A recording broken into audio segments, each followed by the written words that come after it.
Hey guys, welcome to the So New Orleans podcast with Shay O'Connor. I have a very special guest with me today, Miss Bianca Jones. First off, before I get into how I know her, Bianca Jones is the very first female Black captain of New Orleans Fire Department. It's so amazing to have her with us right now. Bianca, how are you doing? I'm doing good. It's a lot. It's a lot.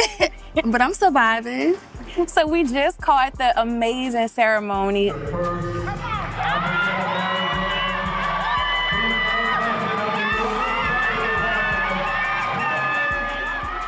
Standing ovation from so many people. Just talk about how it feels today to officially be a captain here at NOFD. It feels good. So I have 3 questions. I already know you from New Orleans, Bianca, because we went to high school together. Eleanor McMain. Period. Then I'm gonna just ask you 3 questions to see if you really from New Orleans. Okay. The 17th ward is what part of New Orleans? What neighborhood? What? Uptown? What? The 17th Holly Grove, Pigeon Town, Gertown. If I say you were born at the City Zoo, what hospital am I talking about? Children's or Turo? You said the City Zoo? I ain't never heard that before, but Children's right there. Then you got Turo, Uptown, which everybody born at. Oh, you talking about Baptist? No, none of those. Charity. Oh, girl. That's throwback. I know. I was born at Charity. You was born at Charity, sir? I don't know where I was born at. You probably was born at Charity. Probably. Okay, one more question. No, I was born at Turo. You was born at Turo. That's why. We're gonna let that one slide. Yeah. Last question. If I refer to you as an animal, what ward is that in New Orleans? Oh, Hawaii, Samoa. Ain't they Samoa Hawaii animals? Y'all know? A night ward animal. We might have to cut this one out. A1 animals. Oh, I'm okay, sorry. No, let's not do that one. Okay, I got more. All right, we're gonna roll that back. What year was Hurricane Katrina? 2005. All right, come on with it. We got it. So Bianca, talk about your journey here at New Orleans Fire Department, because I know that you've been here since 2017, right? Yes. Talk a little bit about that with me. So I started in 2017, and then throughout my probationary and my firefighter year, I started taking like a bunch of classes throughout the states. I started trying to get as much training as I can as possible. I called it a vacation that come with a certificate because it definitely consisted of a lot of traveling. I would say 2023, I got promoted to apparatus operator, where, we drive the fire trucks. And then 3 years later, 2026, now I'm a fire captain. Wow. And I know you have a daughter. Yes. 17 years old. Talk about how she feels about this, because I know she has to feel motivated to see her mom. Oh, most definitely. I think I motivate her, but I don't know. These new kids different. I hope I motivated her, but like I told her, long as you just keep getting education, keep training, like there's nothing that can stop you. Just constantly educate yourself.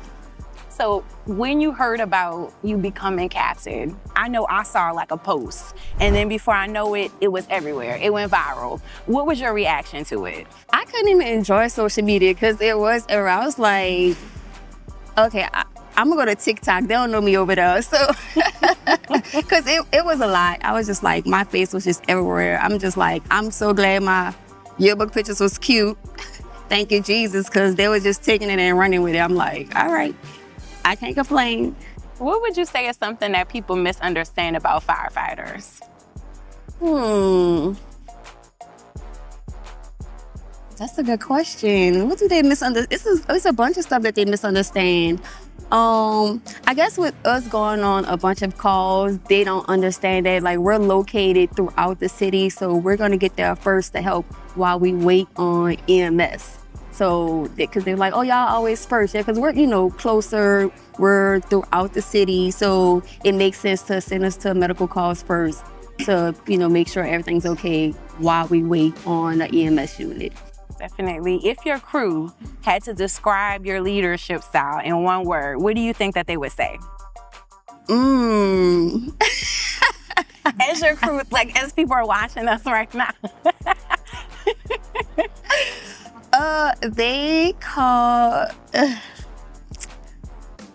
I'm about to pass on a question. I don't want to say. Pass on. Yeah. I mean, it's like you on the spot right here. I know. Okay. I'll tell you later. Okay. All right. She's brave. Okay.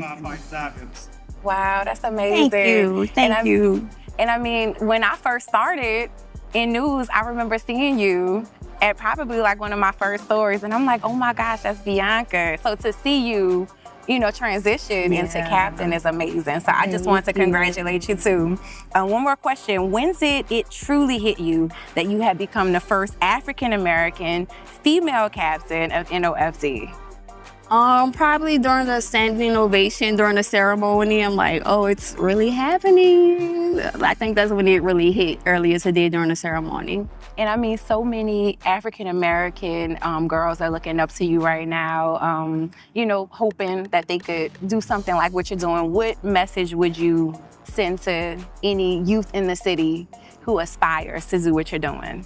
Go for it and just constantly train. That's it. Education gets you everywhere, anywhere and everywhere. Education, like, do it. Why not?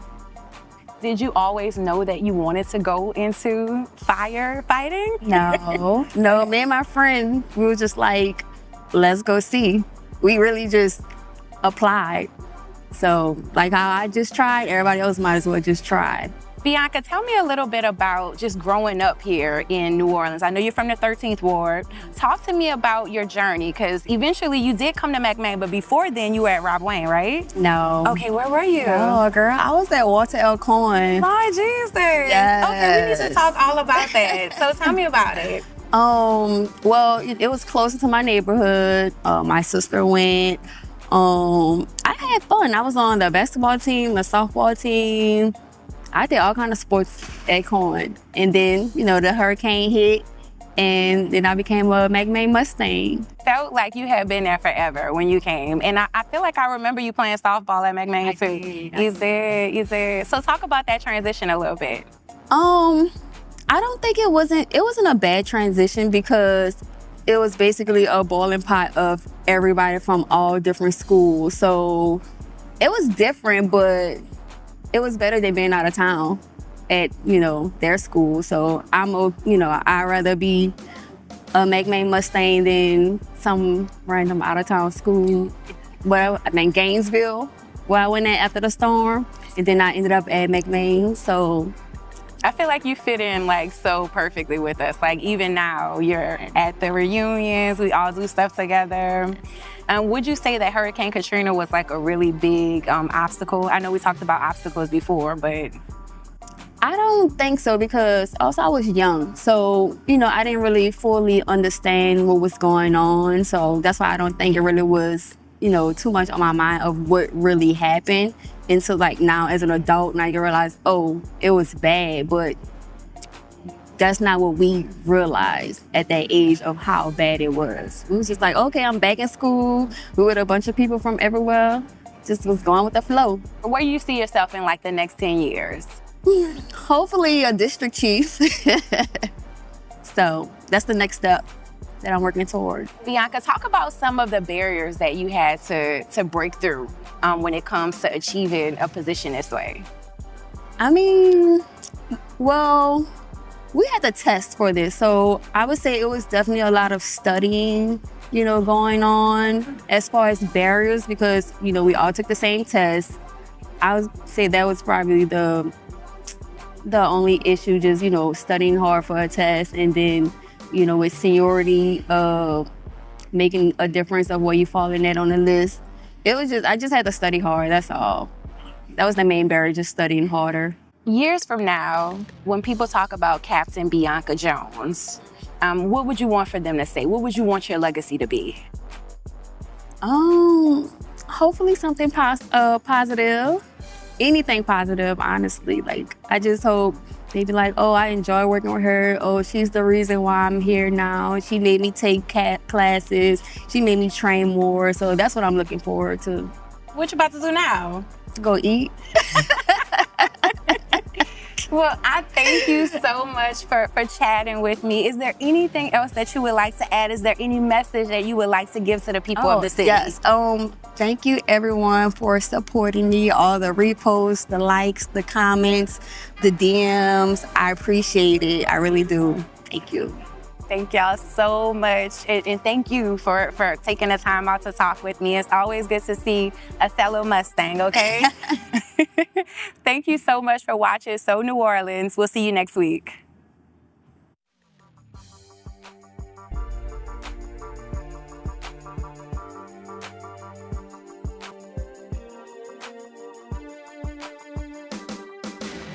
So New Orleans by Newsbay Shay.